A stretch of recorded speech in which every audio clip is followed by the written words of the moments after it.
Hi, I'm Kevin from Reel for Reel, and I'd like to run through and describe how to attach our braided leader loops and backing loops. We've got three different types. First type is for GT and Bluewater fishing. The second is for general saltwater fishing, for tarpon, and they can also be used for salmon. And the third is specialist for salmon fishing heads with the different tips, leader loops for the tips, and also long braided backing loops for shooting heads and replacement of Scandi and Skagit rear loops. The reason we've done this is because quite often with the manufacturers, especially for the big saltwater lines, the heavier lines, anything above 9-10 weight, people like Lee Wolf don't put loops on. And the people that do the welded loops, quite often, especially in places like the Indian Ocean, the guides will cut them off and replace them with braid as well. It's been quite a job to try and get hold of 50-pound braid. I've had to have this specially imported from the States. What I'd like to do, first of all, is go through our GT stroke Bluewater loops. The special thing about these loops are the back loop to go onto the back of the fly line and join up with the backing. We have lined it with 50-pound gel spun. This is something that Sean Clark and Brian Fattel pioneered, and it's their pattern.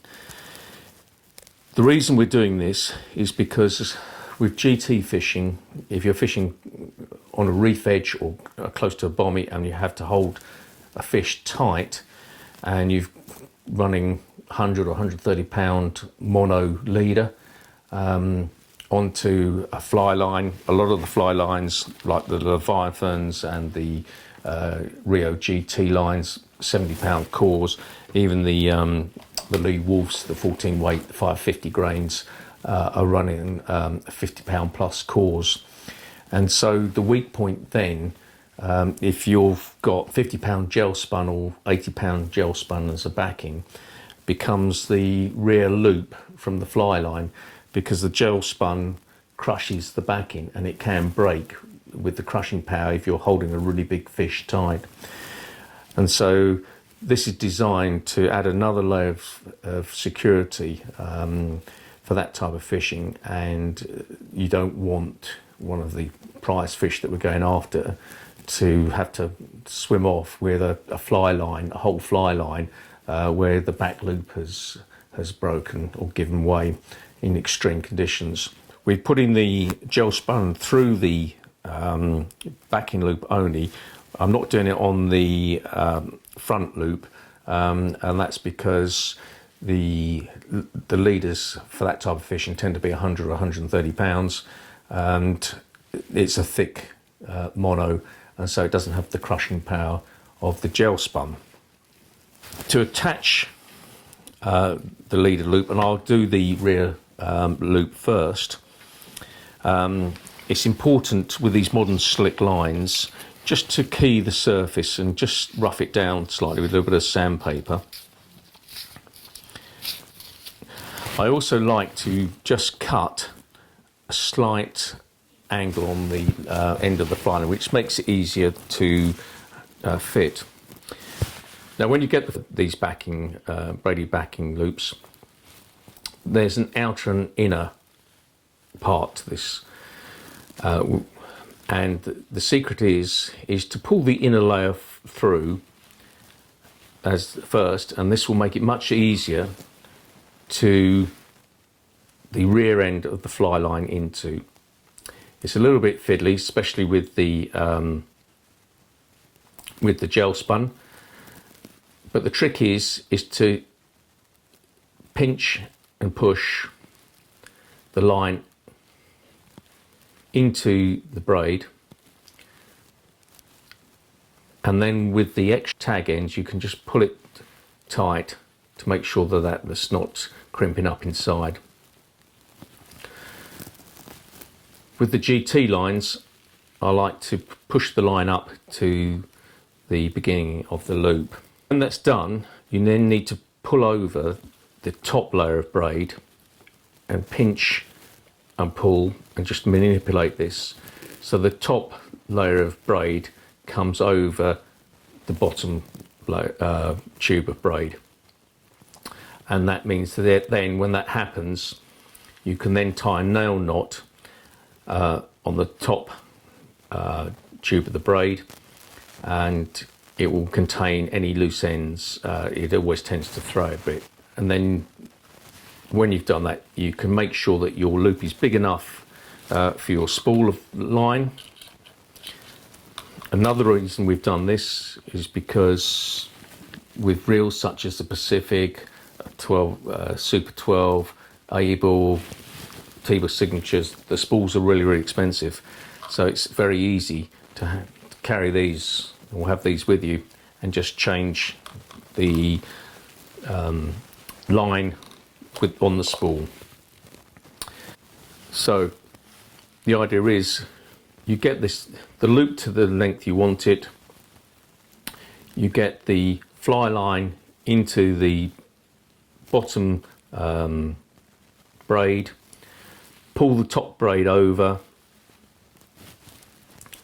and then you're ready to cut the tag ends of the gel spun off and any loose ends where the braid is frayed, and then you're ready to tie a nail knot to secure it. Now with the GT lines, I tie 3 nail knots, one at the end to secure the braid, one in the middle and one near the loop itself. Quite easy to do. Get a loop of nylon, and with the gel spun, the reason why there's such long tag ends is because you can use the gel spun to tie in the nail knots. And what I normally do is I normally tie a tiny loop in one end of the gel spun. I do 6 layers round, or 6 turns round.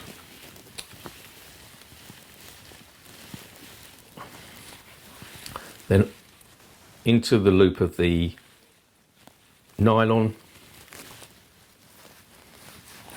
pull through.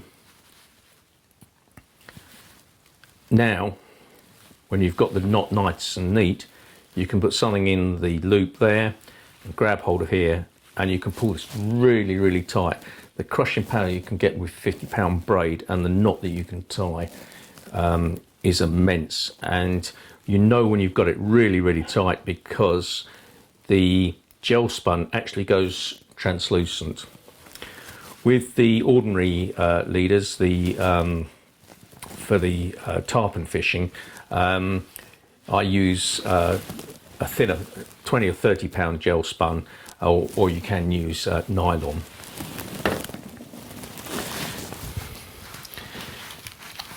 Here's a completed one. As you can see, 3 nail knots, incredibly well attached. And now what you do is you just put a bit of aquashore around the nail knots.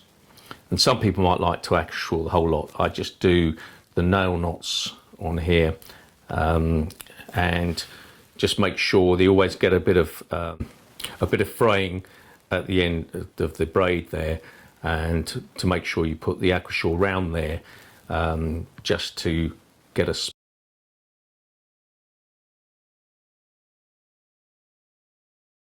smooth end.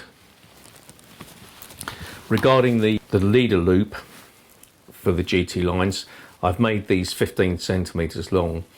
You don't have to have them this long, but I've made them longer so you can cut them down if needed. Once again, with this, push the fly line into the center. Once again, I'd go all the way up to the to the beginning of the loop. And when you've done that, then you can pull the top layer of braid back over the bottom layer. Just pinch and pull it. And then you can tie your first nail knot here on the outer layer of braid, and that will contain the inner layer of braid. Regarding the size of loop at the end of the leader loop, with 130 or 100 pound for GTs, I'd have a slightly bigger one, but for general fishing, if it's a salmon loop or a tarpon loop where your leaders aren't big, you can come down much smaller, but that's up to you, it's your preference. You don't have to have the full 15 centimeters. You can cut this down if that's what you prefer. But with GT fishing and blue water fishing, I'd have 3 nail knots on here, and I'd most probably, rather than aquashore just the nail knot, I'd most probably aquashore the whole lot, and that will create a very, very durable and tough leader loop. With the ordinary saltwater lines, I've made the leader loop parts about 10 centimeters. Once again, you can cut that down, and you needn't have all 10. This is your preference as to how you want it, but I would have at least 2 nail knots on there, aquashored. If you don't want to do something like this, especially for the GT and the blue water lines, then message us through the YouTube or through the website, and I can supply, whether it be Rio, Leviathans, GT lines, the 14 weight Lee Wolf, short head Bermuda,